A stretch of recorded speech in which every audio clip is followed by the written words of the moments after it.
In this video, we are going to share our own experience of using both of these platforms so you can decide which one is better for you. Watch this video till the very end so you won't make any mistakes, and let's get started. If you're trying to choose between Notion and Coda for team collaboration, here's my experience after using both for about 6 months. Both tools are powerful workspaces, but they are designed with different philosophies. Notion is all about flexibility and simplicity. I really like how easy it is to create documents, wikis, project boards, and knowledge bases in one place. The clean interface makes it great for teams that want a central workspace for notes, planning, and collaboration.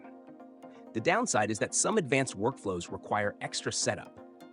When teams build very complex systems, Notion can sometimes feel like it needs more manual organization and automation.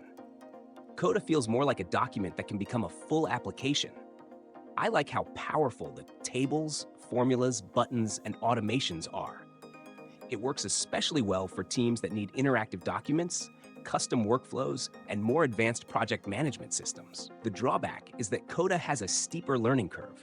It offers more power, but it takes more time to understand how to build efficient workflows.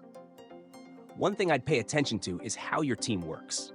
If you need a simple, flexible workspace for documentation, collaboration, and knowledge sharing, Notion is probably the better choice. But if your team needs custom tools, automated workflows, and interactive documents, Coda has a big advantage. For me, Notion wins for ease of use and team adoption, while Coda wins for customization and advanced workflows. The best option depends on whether you need a flexible workspace or a more powerful productivity platform.